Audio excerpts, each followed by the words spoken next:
My brother rammed his car into mine and sneered, "Don't think this rental car can make you look special." My parents just laughed. So I said, "Relax, I'm not trying to compete with you. You'll lose either way."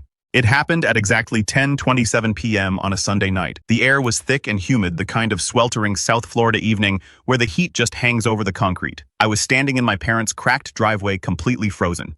I didn't scream, I didn't run toward the wreckage. I just stood there and watched the front of my 43rd birthday present to myself get completely crushed. But the most horrifying sound in that driveway wasn't the metal tearing. It was the sound coming from the front porch. Richard and Helen. My parents were standing under the flickering yellow porch light with glasses of cheap wine in their hands. And they were laughing. They were actually laughing. My younger brother Mason stepped out of the driver's side of his Aston Martin. He was 35 years old, but he still wore the smug, entitled smirk of a teenager who knew his parents would bail him out of anything. The smell of cheap tequila wafted off him from 10 feet away, mixing with the sharp scent of leaking coolant from my destroyed front bumper. He stumbled slightly, kicked a piece of my shattered custom headlight out of his way, and leaned against the door of his car. "Stop renting fake cars to look special, Arthur," he sneered, his voice loud enough for the neighbors to hear. "In this house, you'll always just be a nobody grease monkey. Don't try to play in my league." I looked at him. I looked at the damage. The entire front clamshell of the Koenigsegg was cracked straight down the middle. The exposed carbon fiber was splintered like cheap plastic. A normal person would have lost their mind. A normal person would have tackled him to the ground, screamed for the police, or thrown a complete fit right there on the grass. But I am an aerospace structural engineer. I don't panic when things break. I analyze the yield strength of the materials. I calculate the point of failure, and I determine how to dismantle the compromised structure safely. Right now, I was looking at the compromised structure of my entire family, and I realized it was time to tear it down completely. On the porch, my mother took a sip of her wine and waved her free hand dismissively. "Oh, don't be so dramatic, Arthur," she called out, giggling slightly. "Just tell the rental company it had a mechanical failure. They have insurance for these things. Don't ruin your brother's weekend just because you wanted to show off." I didn't say a word. Instead, I slowly lifted my left arm and tapped the screen of my Apple Watch. The Koenigsegg isn't just a fast car. It's a rolling supercomputer. The vehicle is equipped with a 360-degree 4K security camera system integrated directly into the chassis. Every frame of video and every decibel of audio is instantly uploaded to a secure cloud server the moment the collision sensors are triggered. I watched the confirmation icon pop up on my wrist. The upload was complete. The footage was safe. The audio of their laughter, the crash, and Mason's alcohol-slurred confession of intentional damage were preserved perfectly. I looked back at Mason. His chest was puffed out. He was waiting for me to react, waiting for me to play the role I had always played in this family, the punching bag, the invisible older brother who absorbed the damage so the golden child could shine. But things were different tonight. I wasn't the poor mechanic they thought I was, and this wasn't a rental car. I just smiled at him, a calm, cold smile that made the smirk falter on his face. My family thought they had just ruined my Sunday night with a harmless prank. They thought they had put me back in my place. They had absolutely no idea that they had just handed me the match to burn their entire lives to the ground. To understand why a man who owns a $4.9 million hypercar lets his family treat him like dirt on a driveway, you have to look back 15 years. You have to understand the architecture of my family. In structural engineering, there is a concept called load-bearing. In our house, I was the load-bearing wall, and Mason was the decorative chandelier. I existed solely to hold up the roof so everyone could admire how brightly he shined. Growing up, the double standard wasn't just noticeable, it was suffocating. I remember being 23 years old, finishing my final project for my advanced engineering degree. I needed a specific microcontroller board that cost $500. I went to my father, Richard,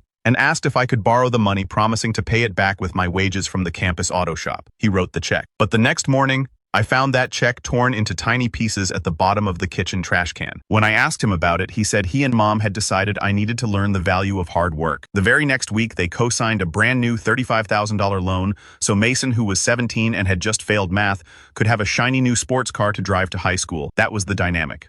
I was the workhorse. He was the show pony. They called me the grease monkey, the mechanic, the guy who liked to get his hands dirty. They never bothered to understand that I wasn't just fixing cars. I was designing propulsion systems. The real turning point happened when I was 28. I had spent 3 years working in a damp freezing garage developing a new type of heat-resistant alloy coating for aerospace engines. It was highly technical, incredibly boring to anyone outside the industry, and absolutely revolutionary. I patented it. 6 months later, a major defense contractor bought the patent from me for a staggering $25 million. I was rich. Instantly, unbelievably rich. I remember the day the funds cleared into my account. I picked up my phone and called my parents. I wanted to share the victory. I wanted to hear my mother say she was proud of me. Helen answered on the second ring. "Mom, you won't believe this." I started, my voice shaking with excitement. "I just sold my project. I'm set for life. I want to take you and Dad out. Pay off your... She cut me off before I could finish. Oh, Arthur, that's nice, honey. But listen, I can't talk right now. Mason just closed his first big lease on a luxury apartment downtown, and we're taking him out for steak to celebrate. He's doing so well in real estate. You really should ask him for some career advice sometime instead of always playing with your tools. Anyway, got to go. She hung up. I sat there in the silence of my apartment. It didn't matter if I made 25 or $25 million. To them, I would never be enough. If I told them about the money, they wouldn't respect me. They would just see me as an ATM for Mason's endless lifestyle upgrades. So I made a choice. I set up a complex web of blind trusts and shell companies with the help of a brilliant wealth management attorney named Vance. I invested the $25 million. It grew to $60 million, then $120 million, then more. I bought a massive, ultra-secure $14 million estate on the shores of Biscayne Bay, completely hidden from public records. But whenever I went to family gatherings, I drove my beat-up Chevy Silverado. I wore faded flannel shirts and scuffed boots.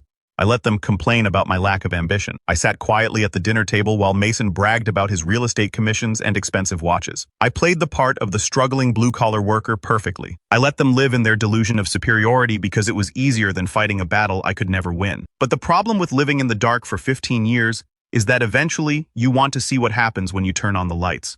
And tonight, for my 43rd birthday, I decided to turn on the brightest light I owned.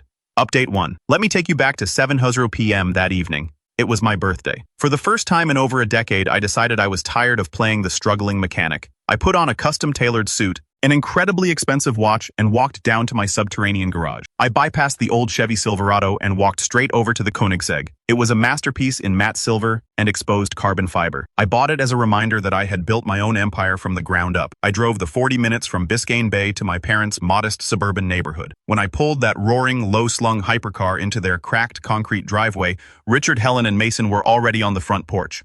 The look on their faces was something I will treasure forever. It was a mixture of absolute shock, deep confusion, and pure jealousy. For about 10 seconds, nobody said a word. They just stared at the car, then at my suit, then back at the car. Mason recovered first. He let out a loud bark of laughter. "Wow, Arthur," he shouted, walking down the steps with a beer in his hand. "What rental company let you walk off the lot with this? You must have maxed out every credit card you own just to get it for the weekend." My father nodded immediately. "Honestly, son," Richard grunted, crossing his arms. "It's a bit irresponsible, don't you think? Spending your hard-earned shop money on a prop for one night. You need to start thinking about retirement, not pretending to be a billionaire." I didn't correct them.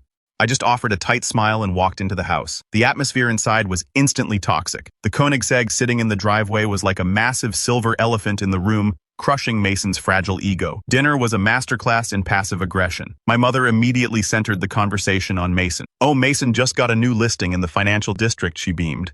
"It's a $2.5 million property. He's dealing with very high-end clients now." Mason leaned back in his chair. "Yeah, it's a tough market, but when you operate at my level, people expect a certain standard." He looked at me with a condescending smirk. "That's why I leased the Aston Martin. It shows success. You can't pull up to a multi-million-dollar deal in a rusty pickup truck. Although I guess if you're just changing oil all day, the truck is fine. How much did that suit cost you anyway?" "Did you get it at a thrift store discount? It's tailored, Mason," I said calmly. He scoffed. "Right. Listen, man. If you're struggling, just say so. You don't have to put on this fake show for us. We know who you are," my father chimed in. "Your brother is right, Arthur. Stop trying to compete with him. You have different paths in life. Accept your lane." The rest of dinner was agonizing. Mason drank steadily, his voice getting louder, his insults getting more pointed. He was deeply insecure, and the presence of that car outside was eating him alive. By the time I stood up to leave at 10 p.m., the air was thick with resentment. Mason followed me outside, swaying slightly, his eyes locked on the Koenigsegg. I unlocked the car, the headlights flashing to life. Mason walked past me, dragging his hand along the side of his Aston Martin. Sitting next to the Jesco, it looked like a child's toy, and Mason knew it. "Hey, grease monkey," he called out, his words slurring together. "Let's see what that rental can actually do. Fire it up. Let's race down the avenue." I stopped with my hand on the carbon fiber door handle. "Mason, you're drunk. Go inside. You can barely stand, let alone drive." His face flushed dark red. "Don't tell me what to do, you loser," he shouted. "You think because you rented a fancy car for the night, you can talk down to me? I own my life. You're faking yours." Richard and Helen stepped onto the porch, drawn by the yelling. "Arthur, just leave," my father said. "You're upsetting your brother." I shook my head and slid into the driver's seat. Before I could pull the door shut, I heard the aggressive roar of the Aston Martin's engine firing up. Mason had thrown himself into the driver's seat. He glared at me through the glass, his eyes wild and furious. He threw the transmission into reverse and stomped the accelerator to the floor. The rear tires squealed against the concrete. The car launched backward. He wasn't trying to leave. He had angled the steering wheel perfectly. He was aiming straight for the front quarter of my car. I had exactly 2 seconds to process what was happening. I braced my hands against the steering wheel. The impact was violently loud. The rear bumper of his Aston Martin smashed directly into the Koenigsegg's custom carbon fiber front end and driver's side headlight assembly. The sound of tearing metal and snapping composites echoed down the quiet suburban street. Mason slammed on the brakes, threw his car into park, and stepped out. He surveyed the wreckage, and slowly that arrogant, sickening smirk returned to his face. My parents laughed and told me not to be dramatic. I looked at the infotainment screen. The system had automatically saved the collision event. The video showed Mason getting into his car, the deliberate turn of the steering wheel, and the intentional acceleration. The microphones had picked up everything. I stepped out. I didn't yell. I didn't throw a punch. I checked my watch to confirm the cloud upload. The evidence was irrefutable. Engineers don't cry over broken machines. We find the root cause of the failure, and we eliminate it permanently. The drive back to Biscayne Bay was the quietest 40 minutes of my life. I drove the speed limit. I didn't turn on the radio. I just listened to the subtle whistling of the wind rushing over the jagged, broken carbon fiber. I pulled up to my estate and parked in the subterranean garage. I walked upstairs to my study, poured myself a glass of bourbon, sat down at my desk, and opened my encrypted laptop. It was 11:30 p.m. on a Sunday night, but I knew Vance would answer. The phone rang twice. "Good evening, Arthur," Vance said. "To what do I owe the pleasure at this hour, Vance?" I said, my voice steady and cold. "It's time to pull the plug. All of it." There was a brief pause. "Are you absolutely certain?" he asked. "Once we initiate the withdrawal protocols, the financial shockwave will be immediate and catastrophic for the beneficiaries. I am certain. Let me explain the gravity of what I was about to do. This was the secret I had kept from them for 15 years. My brother Mason was a real estate broker, but he was a terrible one. He lived drastically beyond his means, leasing expensive cars, renting high-end condos, and taking out massive loans to fund a lifestyle he couldn't afford. 5 years ago, he defaulted on 3 major commercial loans. He was days away from total bankruptcy and potential fraud charges. To save him, I had Vance set up a blind venture capital firm. That anonymous firm bought Mason's bad debt. For the last 5 years, my money had been quietly acting as the guarantor for his entire life. $3.5 million in toxic debt held at bay only because I allowed it. And my parents, Richard and Helen, thought they were living comfortably on their meager pensions. They weren't. 10 years ago, my father made a disastrous investment that wiped out their retirement savings. Without telling them, I bought the mortgage to their house through a proxy corporation. Furthermore, my anonymous trust paid $195,000 a year to cover their property taxes, premium health insurance, and credit card bailouts. I was the invisible safety net keeping the entire family from hitting the concrete. I paid for the ground they walked on, and they used the ground to look down on me. Not anymore. Initiate the debt call on Mason's portfolio, I instructed Vance. I want the $3.5 million called in. Standard 14-day notice. Also contact the Aston Martin dealership. He just committed intentional vehicular vandalism in their leased asset. They'll want to know. Understood, Vance replied. And the elder trust? Cancel the health insurance premiums, stop the auto pay on the property taxes, and draft an eviction notice for the house. They are officially in default on their mortgage. It was done with a few clicks on a keyboard. The illusion of their superiority was erased.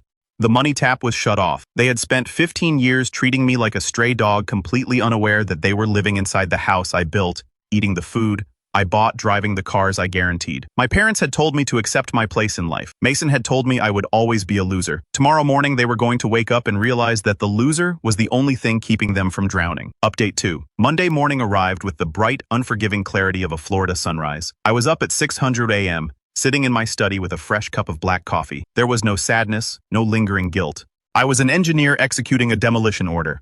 At exactly 8:00 a.m., I initiated a video call with my private claims adjuster at the luxury auto insurance conglomerate that handled my fleet. His name was Julian, a man who dealt exclusively with multi-million-dollar assets. "Arthur." "Good morning," Julian said. "I received your preliminary claim filing last night, a collision involving the Jesco. I sincerely hope you are uninjured." "I am perfectly fine, Julian. The car, however, is not. I've sent you the telemetry data, the collision report, and the dashcam footage." I watched Julian's neutral expression shift into wide-eyed disbelief as he watched the 4K video. He saw Mason's face. He saw the deliberate turn of the wheel. He heard the acceleration, the impact, and the laughter. "Good God," Julian muttered. "Arthur, this isn't a traffic accident. This is intentional, malicious destruction of property." "I know. What's the protocol?" "Because the footage clearly demonstrates intent. His liability insurance is completely voided. Insurance covers accidents, not criminal acts. Our legal department will step in directly. We will cover your repairs, but we will subrogate the claim. We are going to sue him personally for the full amount of the damages, plus legal fees. Given the extent of the damage with parts certified labor and diminished value, you're looking at an initial estimate of at least $900,000. Send the invoice to his address," I said calmly. "And Julian, do not offer a settlement." "Not a chance, Arthur. We'll serve him the paperwork by noon." I ended the call. $900,000. That was just the repair bill. It didn't even factor in the $3.5 million debt call or the mortgage default on my parents' house. Mason thought he was untouchable because our parents had spent his whole life protecting him from consequences. But Richard and Helen couldn't protect him from this. They couldn't even protect themselves. The first tremor hit Mason at exactly 10:00 a.m. He woke up to a high-priority email from the luxury auto group where he leased his Aston Martin. The subject line read, "Immediate contract termination and asset repossession." They were demanding the immediate return of the Aston Martin, along with a $30,000 penalty fee for breach of contract payable within 48 hours. But that was just a paper cut compared to the guillotine blade that dropped 15 minutes later. At 10:15 a.m., Mason received a phone call from his commercial bank. His guarantor had officially withdrawn all support. Due to his lack of personal liquidity and terrible credit history, the bank was exercising the acceleration clause in his loan agreements. They demanded payment in full $3.5 million. He had 14 days to produce the cash, or they would begin seizing his business accounts and personal assets and liquidating his brokerage firm. In a blind panic, he did what the golden child always does when he makes a mess. He called Daddy to clean it up. But Richard was having his own nightmare. He was standing in the checkout line at the local grocery store when he swiped his premium credit card. Declined. He swiped it again. Declined. He called the credit card company only to be told that the anonymous benefactor account that had been automatically paying off his balances had been closed permanently. He drove home in a panic and found a delinquency notice from the county tax assessor. A second letter from his mortgage lender stated his primary mortgage was in default. The safety net was completely gone. My phone started ringing at 11:00 a.m. It was Mason. I didn't answer.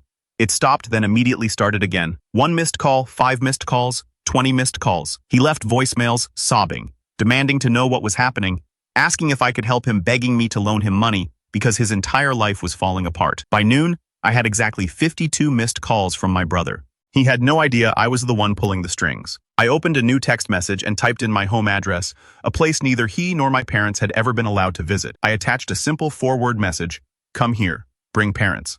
I hit send. They arrived together just before 2 p.m. Since Mason's Aston Martin was being repossessed, they were forced to drive Richard's rusty 15-year-old sedan. The irony was not lost on me. For years, they had mocked me for driving an old truck. Now they were crawling to me in a vehicle that sounded like it was going to rattle apart on the highway. I watched their approach on my security monitors.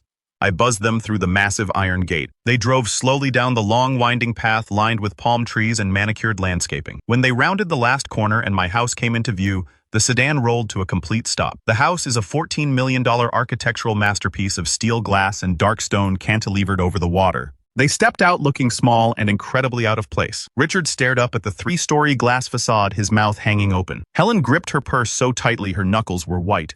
Mason looked like he was going to vomit. I remotely opened the massive aircraft hangar-style doors to my main display garage. They slowly walked toward the open garage. Inside, parked in perfect alignment, were a vintage Ferrari, a custom Range Rover, a McLaren, and sitting in the center was the Koenigsegg Jesko. 3 certified mechanics were meticulously dismantling the shattered carbon fiber front end, assessing the $900,000 in damage. Helen stopped walking. Then she saw me walking out from the interior door. I wasn't wearing faded flannel or work boots.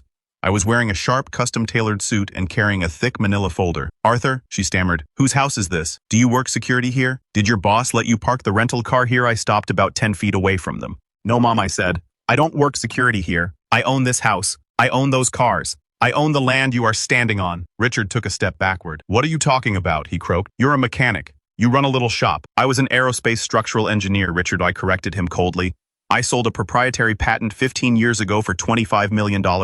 I turned that into a fortune. I've been a multimillionaire since I was 28 years old." Mason looked like he had been struck by lightning. "But you drove that old truck. You wore cheap clothes. You never said anything? Why? Because if I told you I had money, you would never have respected me for earning it. You just would have demanded I spend it all on you. I wanted to see who you really were when you thought I had nothing, and last night you showed me exactly who you are." Mason swallowed hard. "Arthur, please. My life is over. The bank is calling in a $3.5 million loan. The car dealership is suing me. If you have this much money, you have to bail me out." I smiled a tight, humorless smile. "Oh, Mason, I'm not going to bail you out. I am the one who pulled the plug. Welcome to my house. Let's go inside. We have a video to watch." I led them into my private office, a large room dominated by a massive solid oak desk and a wall-sized digital projection screen. "You came here begging for help because you think the universe is suddenly punishing you," I said. "You think you're victims of bad luck. You're not. You're victims of your own arrogance." I pressed a button on the remote. The lights dimmed and the projector fired up. The screen showed the dash cam footage from the Koenigsegg. It showed Mason stumbling into his Aston Martin. Stop renting fake cars to look special. Arthur Mason's drunken voice blasted through the room. In this house, you'll always just be a nobody grease monkey. Don't try to play in my league. Then came the roar of the engine, the screech of the tires, and the deafening crunch of metal and carbon fiber on impact. My mother clamped her hands over her ears, tears welling in her eyes, but I wasn't done. I played the audio after the crash. Oh, don't be so dramatic, Arthur. Just tell the rental company it had a mechanical failure. Don't ruin your brother's weekend just because you wanted to show off. Then came the clear sound of Richard and Helen laughing. I turned off the screen and brought the lights back up. You thought it was a joke, I said. You thought you could destroy something that didn't belong to you, laugh in my face, and walk away without a scratch because that's what you've done my entire life. The heavy oak doors opened behind them. Vance walked in carrying a leather briefcase. He set 3 stacks of legal documents on my desk. Arthur, the filings are prepared, he said. Thank you, Vance. I picked up the first stack and looked at Mason. The repair bill for the Koenigsegg is $900,000. The insurance company is suing you personally for the full amount, but that's the least of your problems. I pushed the second stack forward. Those 3 commercial loans you defaulted on 5 years ago. The $3.5 million in toxic debt. The anonymous venture capital firm that bought that debt was my firm. I own your debt, Mason. I was your guarantor. And as of this morning, I have officially withdrawn all support. Mason's knees buckled. He collapsed onto the Persian rug, gasping for air. I turned to my parents and picked up the third stack. 10 years ago, you lost your retirement fund, Richard. The bank was going to foreclose on your house. An anonymous trust stepped in, bought the mortgage, and started paying your property taxes and health insurance. That trust belongs to me. I bought your house. I paid your bills. I kept you alive while you sat at the dinner table and called me a grease monkey. I tossed the papers onto the desk. As of today, the trust is dissolved. The payments are canceled. You are in default on the mortgage, and I am foreclosing on the house. You have 30 days to pack your things and vacate the premises. I looked at all 3 of them now, entirely broken by the truth. I own everything, Mason. I own your past. I own your present. And I just canceled your future. The physical reaction to complete and total devastation is not something you see in the movies. It isn't poetic. It's ugly, visceral, and pathetic. Mason remained on the floor. He rolled onto his side and began to dry heave his body violently, rejecting the reality of his situation. The alcohol from the night before mixed with the sheer terror of facing over $4.4 million in immediate debt and a massive lawsuit broke his nervous system. He lay there on my expensive rug, shivering, weeping openly. Richard held on to the back of a leather chair for dear life. His chest was heaving. He stared at the foreclosure documents on my desk, silently reading the eviction notice over and over again. Helen, however, went straight to the only weapon she had ever known how to use: emotional manipulation. She rushed forward, ignoring Mason on the floor, and slammed her hands down on my desk. Tears streamed down her face. "Arthur, you can't do this," she screamed.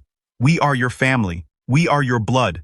Mason is your brother. He made a mistake. He was drunk. You have all this money. Why are you doing this to us? You can't put your own parents on the street." I didn't flinch. "You didn't act like my blood last night, Mom," I said, my voice dangerously quiet. "When Mason used his car as a weapon to destroy my property, you didn't stop him. You laughed. You told me not to ruin his weekend. You protected him just like you've protected him from every single consequence his entire life." She shook her head wildly. "We didn't know. We thought it was a rental. We thought you were just putting on a show. It shouldn't matter if it was a rental, a spaceship, or a rusty bicycle," I fired back. "You watched him commit a crime and you laughed at me. You've spent my whole life making sure I knew I was beneath him. I was the dirt you walked on so he could keep his shoes clean." I pointed down at Mason, who was curled in a fetal position. "Look at your golden boy now. He's 35 years old, bankrupt, facing criminal charges, and crying on the floor because he finally has to pay the bill for his own arrogance. I didn't destroy you. I didn't destroy him.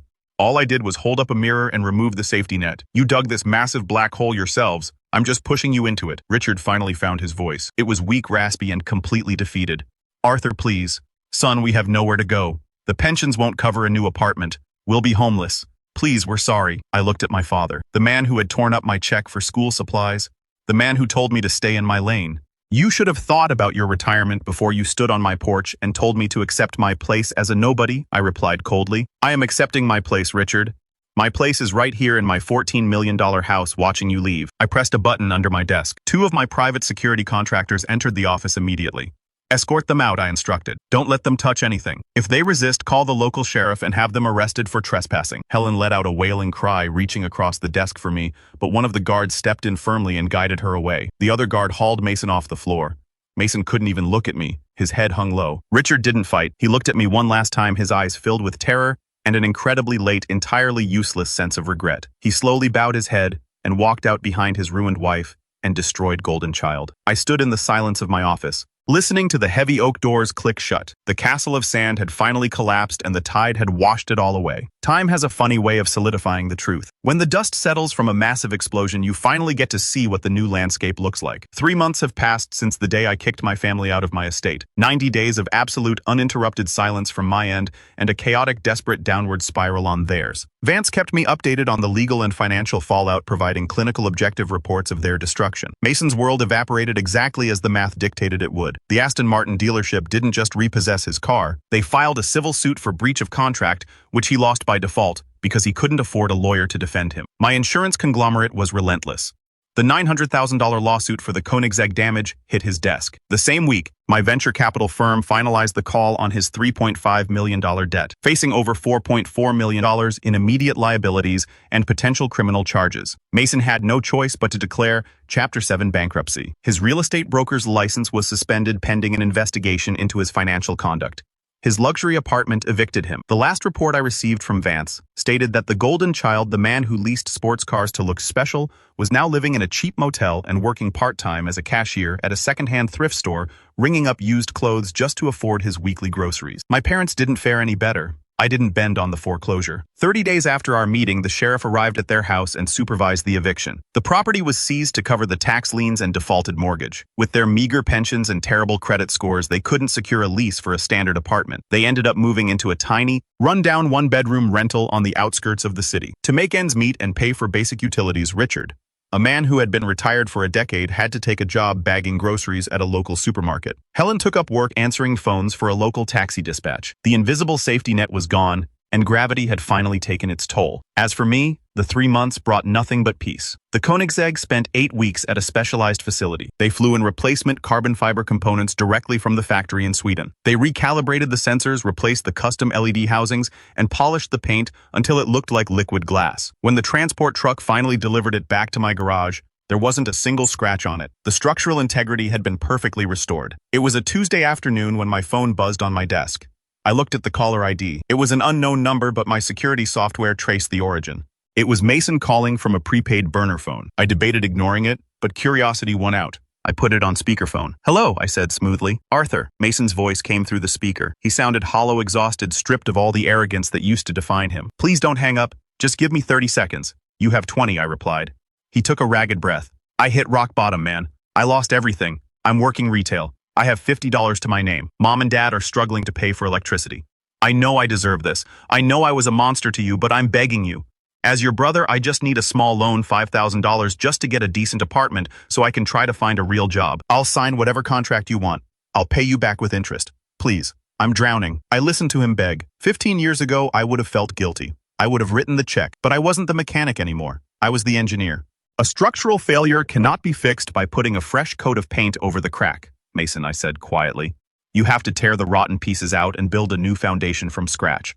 I am not giving you a single dollar. You have to learn how to survive in the real world, just like you told me to do. Arthur, please don't do this." I hung up. I blocked his burner number and flagged it across my entire network. The conversation was over. The truest form of power is not the ability to destroy someone. It is the ability to walk away from their destruction without feeling a single ounce of regret. I walked down to the garage later that evening. The Florida sun was setting, casting long golden shadows across the polished epoxy floor. The Koenigsegg sat in the center of the room, pristine, aggressive, and whole again. I ran my hand along the smooth carbon fiber hood where the shattered cracks used to be. The repair was flawless. In engineering, we talk about resilience. It is the ability of the material to absorb energy when it is deformed elastically, and then upon unloading to have this energy recovered. My family had applied massive amounts of pressure on me for my entire life. They tried to deform my character, my ambition, and my sense of self-worth. They wanted me to bend to their narrative so they could feel taller. But I didn't break. I absorbed the pressure.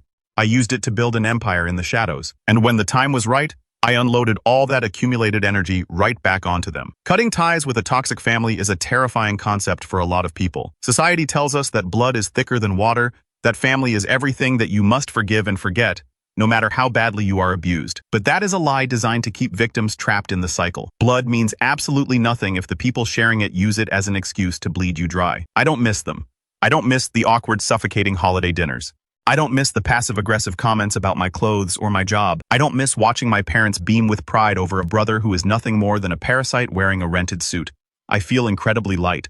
My life is quiet, secure, and entirely my own. Just yesterday, Vance came to my office for our quarterly portfolio review. After we finished the primary business, he closed his folder, took off his glasses, and looked at me with a rare moment of personal hesitation. Arthur, he started carefully. I received a report from the private investigator monitoring your parents' situation.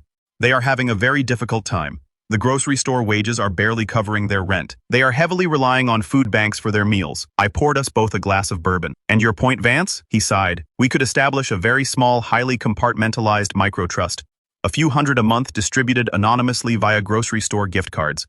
It would ensure they don't starve, and they would never know it came from you. It's a drop in the ocean for your portfolio. I held my glass of bourbon watching the amber liquid catch the light from the setting sun. I thought about Richard holding his wine glass on the porch laughing as my car was destroyed. I thought about Helen telling me not to ruin Mason's weekend. I thought about the 15 years of silence, the 15 years of being treated like an ATM masquerading as a mechanic. I looked at Vance. No, I said simply. Let them eat the consequences.